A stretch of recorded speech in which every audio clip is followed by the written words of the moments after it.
حضرت عیسیٰ علیہ السلام کی ولادت کا واقعہ۔ ایک مرتبہ ایک دن حضرت بی بی مریم اپنی خالہ یا بہن کے گھر غسل کرنے کے لیے پردہ لٹکا رہی تھیں کہ اچانک سے ایک دم حضرت جبرائیل علیہ السلام ایک خوبصورت کامل جوان کی شکل میں ظاہر ہوئے۔ حضرت بی بی مریم نے جب ایک غیر شخص کو، غیر محرم کو اپنے قریب دیکھا تو ایک دم شرما گئیں اور گھبرا کر فرمایا، میں تجھ سے اللہ کی پناہ مانگتی ہوں اگر تو پرہیزگار ہے۔ حضرت جبرائیل علیہ السلام نے کہا کہ ڈرو مت، میں خدا کا ہی بھیجا ہوا ہوں اور اس لیے آیا ہوں کہ ایک پاکیزہ بیٹا ملنے کی خوشخبری دوں۔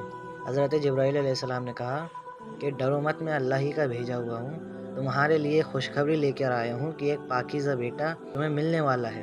حضرت بی بی مریم نے فرمایا کہ میرا بیٹا کیسے ہوگا؟ مجھے تو کسی نے آج تک چھوا ہی نہیں ہے اور نہ ہی کسی نے دیکھا ہے اور نہ ہی میں کوئی بدکار عورت ہوں۔ حضرت جبرائیل علیہ السلام نے فرمایا کہ تم سچ کہہ رہی ہو، لیکن تمہارے ہی رب نے فرمایا ہے کہ تمہارے بچے کو بغیر باپ کے پیدا کرے گا اور اس کے لیے یہ آسان ہے۔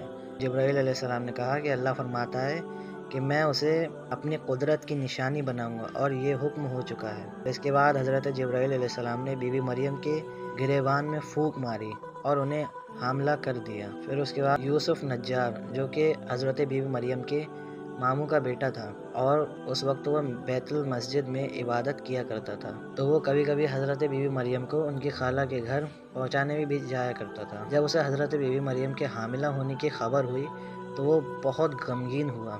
اس نے بی بی مریم سے کہا کہ مجھے تمہاری پرہیزگاری پر شک ہو رہا ہے، بھلا بغیر بیج کے کوئی درخت ہوتا ہے؟ حضرت بی بی مریم کو سمجھ میں نہیں آئی۔ انہوں نے کہا صاف صاف بتاؤ کیا کہنا چاہتے ہو؟ تو اس نے کھلے لفظوں میں کہا کہ کیا کوئی بچہ بغیر باپ کے پیدا ہو سکتا ہے؟ حضرت بی بی مریم نے جواب دیا کہ بغیر باپ کے کیا، بغیر ماں کے بھی پیدا ہو سکتا ہے۔ آخر آدم اور حوا کون سے ماں باپ سے پیدا ہوئے؟ تو یوسف نجار یہ سن کر اپنی غلطی مان لی اور کہا کہ میرا قصور ہے، مجھے معاف کر دو۔ اس نے معافی مانگ لی اسی وقت۔ جب حضرت عیسیٰ علیہ السلام کی پیدائش کا وقت قریب آیا تو آواز آئی، اے مریم اس شہر سے باہر چلی جا، کہیں ایسا نہ ہو کہ قوم تجھے اور تیرے بیٹے کو قتل کر دے۔ حضرت بی بی مریم یوسف نجار کو لے کر بیت المقدس پر چلی گئیں۔ 2 فرلانگ راہ طے کرنے کے بعد بیت الحرم کی بستی میں پہنچیں۔ درد کی وجہ سے سواری سے اتریں اور ایک کھجور کے سوکھے پیڑ کے پیٹ لگا کر بیٹھ گئیں۔ یہیں حضرت عیسیٰ علیہ السلام پیدا ہوئے۔ حضرت بی بی مریم نے فرمایا کاش میں پہلے ہی مر کر بھولی بسری ہو گئی ہوتی۔ اللہ نے فرشتے کو بھیجا اور وہاں اپنے فضل سے پانی کا ایک چشمہ جاری کیا اور فرشتے نے کہا اے مریم تو غمگین نہ ہو، خدا نے تیرے لیے چشمہ جاری کیا ہے۔ اور جو سوکھا ہوا کھجور کا پیڑ تھا اس کو بھی اللہ رب العزت نے ہرا بھرا بنا دیا۔ اور اس فرشتے نے کہا پھر کہ اے مریم تو اس پیڑ کو ہلا اور اپنے اوپر تازہ کھجور والے اور چشمے کا پانی پی اور بیٹے کو دیکھ کر اپنی آنکھیں ٹھنڈی کر۔ حضرت مریم نے کہا اگر لوگ مجھ سے پوچھیں کہ یہ بچہ کہاں سے لائی ہو تو میرا کیا جواب ہوگا؟ یعنی میں کیا کہوں پھر بچوں؟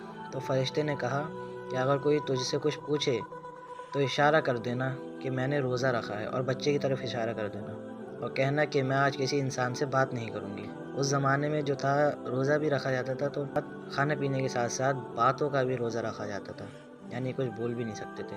تو ادھر جب بنی اسرائیل کو مریم کے چلے جانے کی خبر ملی تو وہ آپ کی تلاش میں نکلے اور جب فاصلہ طے کر کر آپ کے پاس پہنچے اپنے کپڑے پھاڑنے اور سر پر خاک ڈالنے لگے اور کہنے لگے اے ہارون کی بہن تو نے یہ کیا برا کام کیا؟ تیرا باپ بھی تو برا آدمی نہیں تھا اور نہ ہی تیری ماں بدکار تھی۔ حضرت مریم نے عیسیٰ علیہ السلام کی طرف اشارہ کیا اور کہا کہ اے لوگوں اس سے پوچھو۔ غصے میں آ کر لوگوں نے کہا تو ہم سے مسخرہ لگاتی ہے؟ لوگوں نے کہا ہم اس بچے سے کیا بات کریں جو ابھی جھولے میں ہے، جس کو ابھی بولنا بھی نہیں ہے، ابھی ہی پیدا ہوا ہے وہ۔ تو اللہ رب العزت نے اپنی قدرت کا کرشمہ دکھا دیا اور عیسیٰ علیہ السلام بول پڑے کہ میں خدا کا بندہ ہوں اور خدا نے مجھے اپنے نبی بنایا ہے۔